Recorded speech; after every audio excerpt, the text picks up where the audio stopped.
All right, what's up, guys? Today we have the man, the myth, the legend, Kyle Karges. He's doing a ton of co-living out in Arizona, and we just want to learn today about what he's up to, what he's looking for, and how people can work with him. So, Kyle, I know Arizona, but which city are you actually located? Is it So I Phoenix or live, where? I'm in Gilbert, Gilbert. Okay. Gilbert. So suburb, right? So you got kind of East Valley of Phoenix, right? Mesa, Gilbert, Chandler area. So I was born and raised here. So, this is my hometown. This is, I'll welcome some of you guys that, move here. I can do that. Yeah. I'll extend The the West olive branch. Gilbert, born and raised. All right. Exactly. So yeah, lot of history here. The cool part about Arizona is it's younger than a lot of other places, right? Mm, So, we do get some older, buildings and homes and stuff more central, but everything is just newer. So we have a whole lot of HOAs, and it it's just a unique vibe, and Gilbert, where I live, it's always in like the top 10 cities in the nation for like safety and family, right? So didn't know that. Okay. love it here, and I can get anywhere, dude. There's so many high level people. Obviously Pace Morby lives here. I don't know, Steve Trang, good Yeah. top end sales, right? Trainer lives here. I mean, I could go on and on and on, right? Listing people that live here, and so I definitely feel blessed. But I mean, I was here for before some of them, so they can. I'll welcome You're them the too. original. Yeah. I like it. Cool. Okay, so we know each other from Runners Club, Yes. part of it's essentially the mastermind within Sub 2 and Gator. I know you're big into co-living and you have a lot of other, holdings as well. But before we dive into it, let's take a step back or rewind it a little bit. Okay. You've been in real estate for 15 years. Do I remember that correctly, roughly? Pretty close. Yeah, almost 17 now. Okay. And then what got you into real estate? And then we'll dive deep into what you're doing now. But I'm curious, like, what was that first? You're like, I'm gonna go for it. So what's interesting is I was a normal kid, right? Had great friends, right? In fact, I was very introverted, right? With people on a larger scale, but I had my core friends, which like most of us, like you were open and normal. So I was a normal kid. The only difference is I hated reading, right? Absolutely hated reading. I was really smart though, so like I could do just fine through school. I didn't have to really study. Um, but I hated reading, but I got to the point where I learned in high school. I came across Rich Dad Poor Dad because I just thought differently, right? I started thinking about money, about future, about what I would want to do early on, and I came across Rich Dad Poor Dad, read it, totally connected. I was like, I'm getting into real estate, right? And I'm like talking to my friends, like, dude, they could care less about this book, right? It's like, okay, where are the girls? Let's go hang out with some other people. Um, but so I got into it. I knew what I was going to do at that age, and then I graduated. And I grew up Mormon LDS. So like I went on a church mission to Venezuela. So learned Spanish, went down there. It was an amazing experience. Um, but one of the guys I met on my mission, his name was David Barnes. He's from Utah. His dad, just through talking, he starts telling me, "Oh, my dad's done lease options and wraps and all this, honestly, somewhat creative stuff." I'm like, "Oh my gosh, that is so cool." And I've never actually told this story. And what's really cool is we connected, we became really good friends. And, obviously being Mormon on a mission at that age, right? It was all about like, I'm trying to be the best, and I'm still trying to be the best version of myself I can be, right? But it was like Mhm. dialed in, right? Trying to be as righteous as possible, right? Best decisions.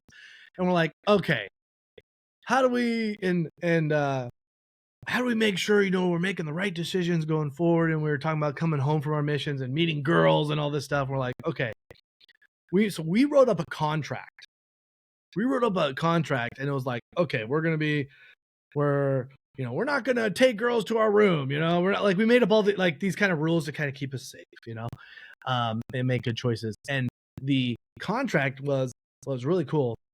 It was if someone failed, you actually had to buy the other person a real estate property, Man. All right.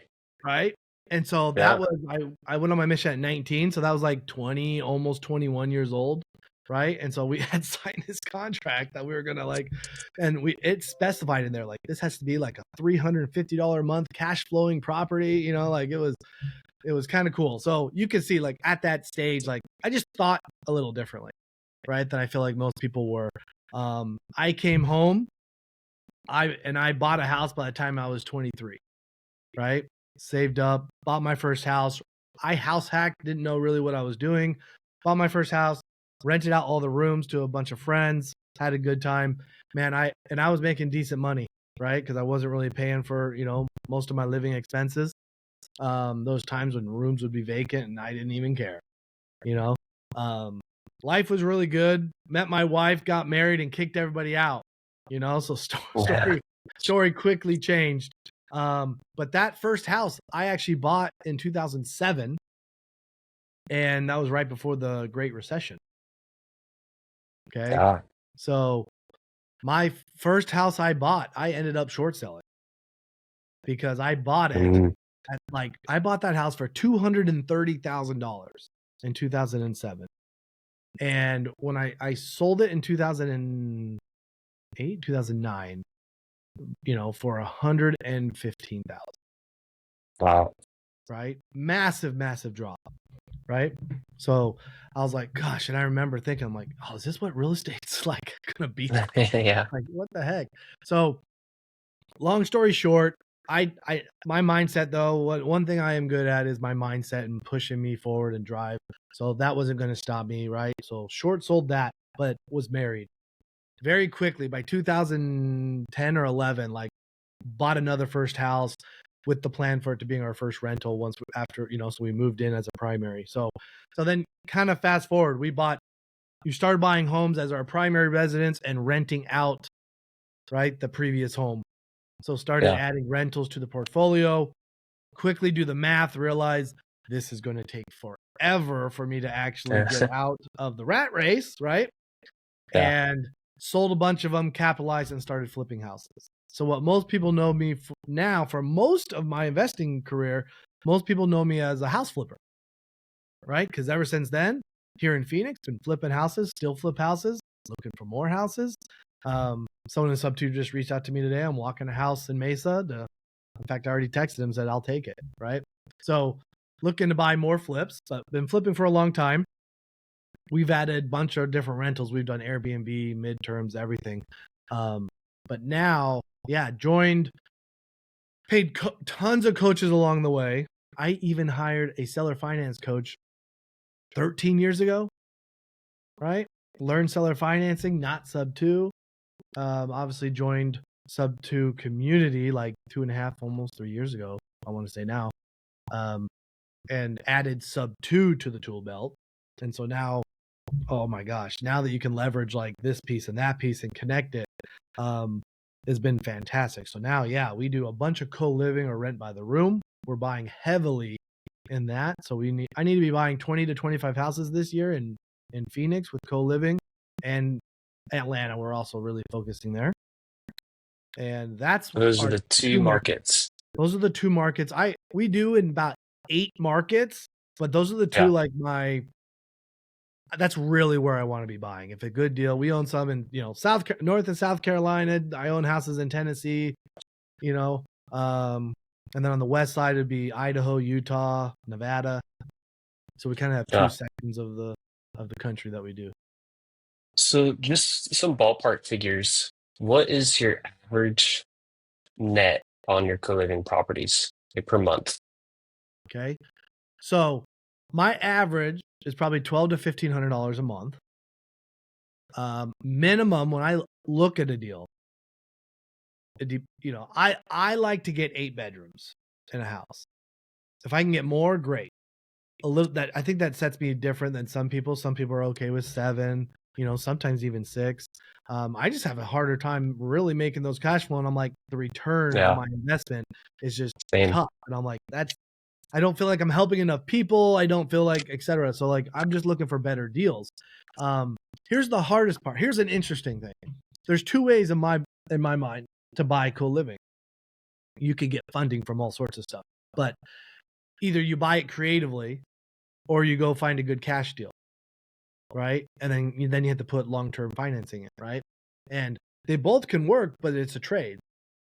Option one, if you get creative, right, hopefully you're getting good terms, and so your cash flow should be higher, right? In my opinion, you should be getting $1,500 a month, closer to 15. If you're going to buy a cash deal, it might be okay getting closer to $900 to $1,000 a month, possibly, but you should have some some equity in the play. You should have bought it well on a cash price, right? Yeah. Type of thing. So and sometimes there's just not enough creative deals. Like I struggle with that sometimes. So it's like I think there's a good balance there of getting them on both sides. Yeah, it makes sense. Okay, so I know you own with partners as well. What would you say? I'm just comfortable with whatever you're sharing. Just on the co-living properties, what Okay. would you say the gross revenue is, all those combined pull in? Not not you haven't split it yet, or just the gross, or sorry, the gross cash flow, I mean. Right. So the cool part is, yeah, you average. Let's see. So we started buying because co-living's newer, right? So we started buying co-living last year, and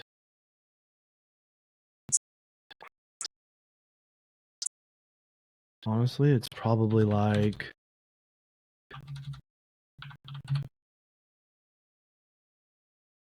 what are we at? Like 12,000, maybe About 12, 13. 12 or $13,000 from the new co-living stuff that we've bought in. Yeah, Yeah, I think that's pretty close. it's awesome. It's funny when you're talking about your early stage. Um, we should brainstorm on this some other time probably, but so I graduated BYU Hawaii Oh, cool. and I lived in co-living out there. And it's really expensive to live out there. Yeah, So we should seriously look at owning a co-living out there. Like Laie, Kahuku. Like dude. I'm going this weekend. Oh, So heck yeah. Okay, we what are you should talk going for? about that. Just friends? Actually, someone in the owners club, his name's Courtney Taguchi. He Okay. does the new builds, and I've known him for a while. He does regular new builds on Big Island. So basically, I'm just going on a big field trip. I'm staying Right. with him, and we're gonna go on Big Island and look.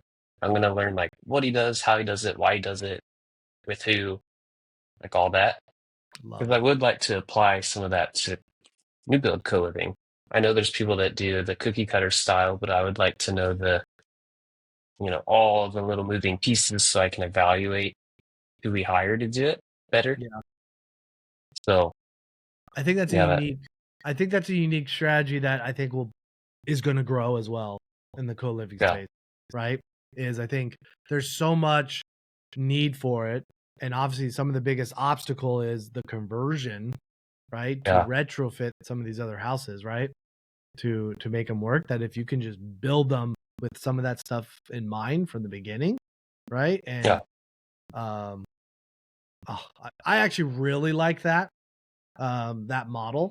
I think it makes a yeah. whole lot of sense, and you can control everything a whole lot more from the beginning. I like that some of them, because there's different ones. I'm sure we've heard the same or similar ones, but they're picking like multifamily zoning, which is pretty cool.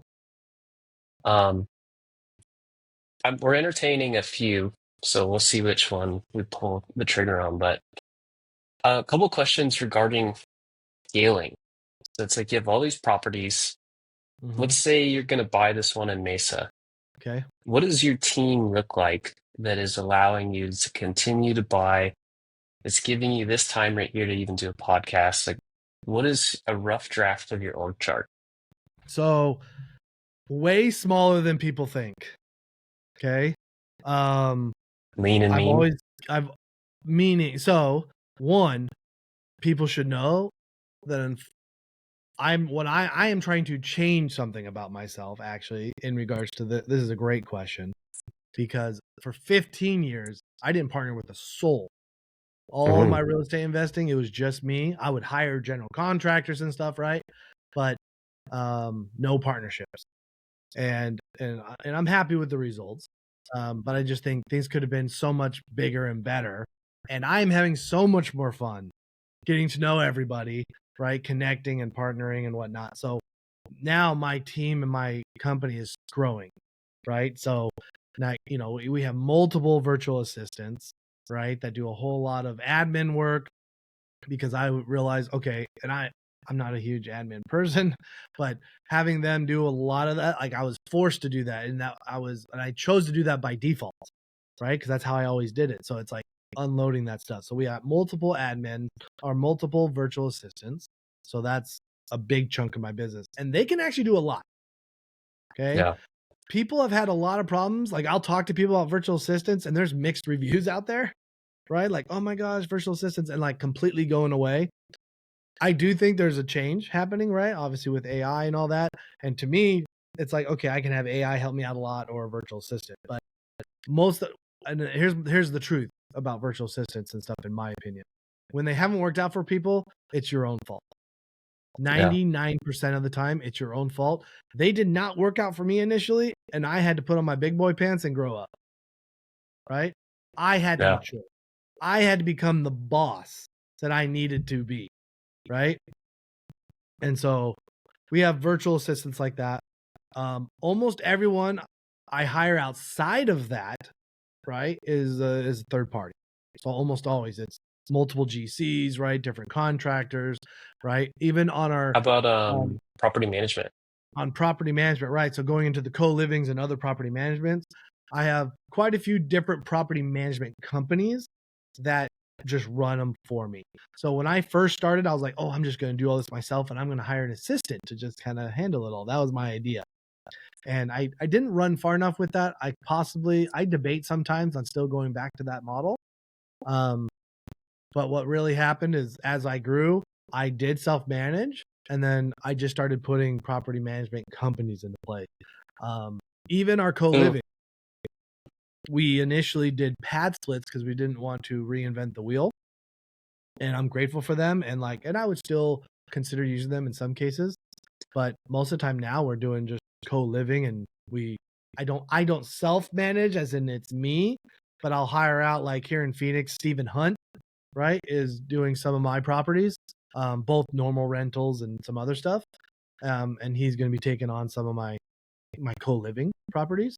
So let's say you have a list of property managers overseeing your Mhm. properties. Do they report to you, or is there someone that they report to? Right now it's still me. Yep. Right now it's still me. However, I do think I'm good with giving people autonomy. So, right, like I find trustworthy people. And I'm Mm. like, I don't need you to be calling me about every little thing. Like maybe you have your other client that's going to do that. So I set expectations up front and I'm like, look, I'm counting on you. I'm considering you part of my team now. This is how I need it done. Like, will this work for you? If it won't, then let's don't go down that road. Right. Otherwise, I'm looking for a team member that can run this for me. I will give you more and more and more. But and so that's how I've done it is I think what I'm really good at is setting expectations with people. As you continue to buy, you said 20 to 25 this year.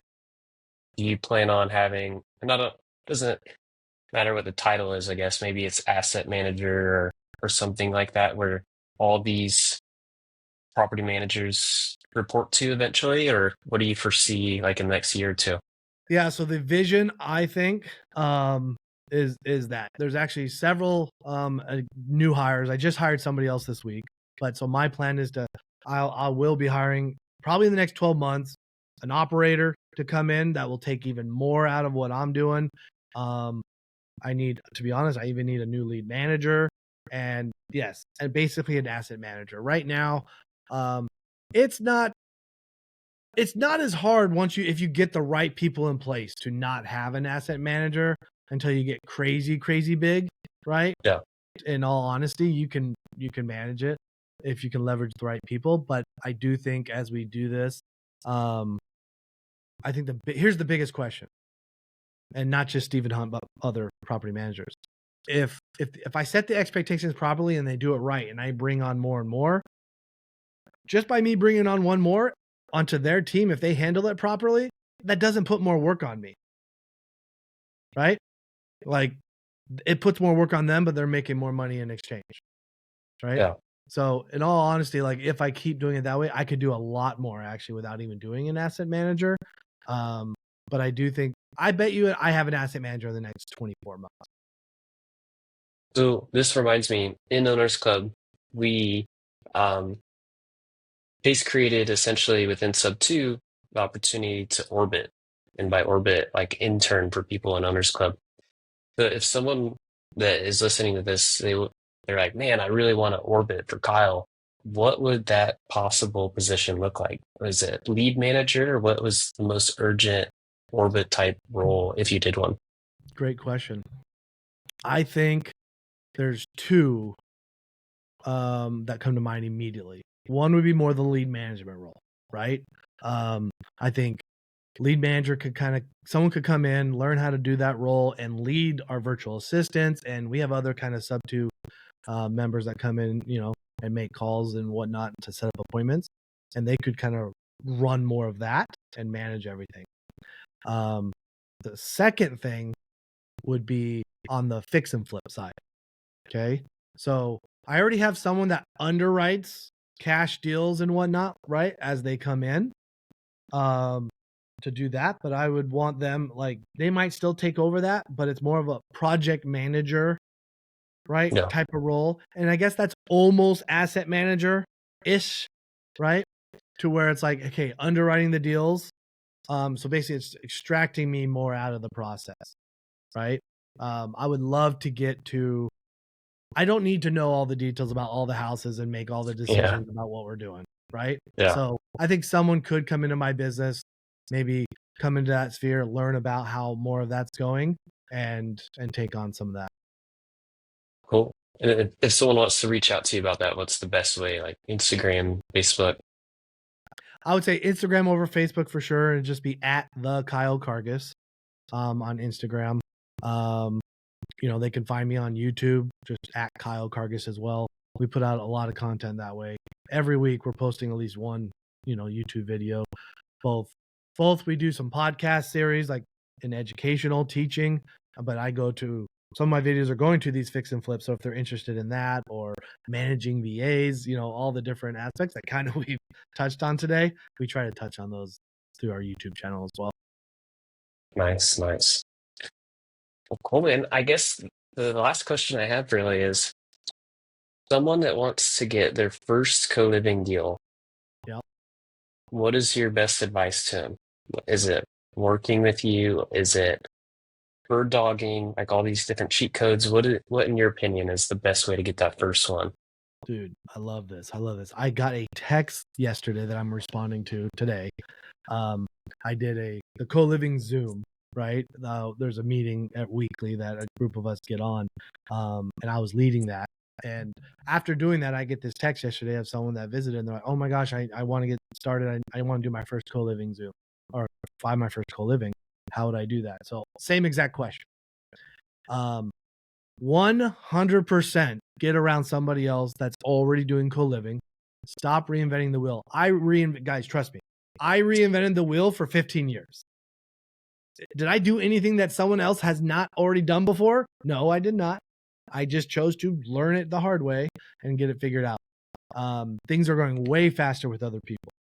Get around somebody else, and don't just pick their brain, right, and ask questions. Get around them, try to add value, have them, heck, and I would say as well, don't be so greedy. I will literally call it greed for myself.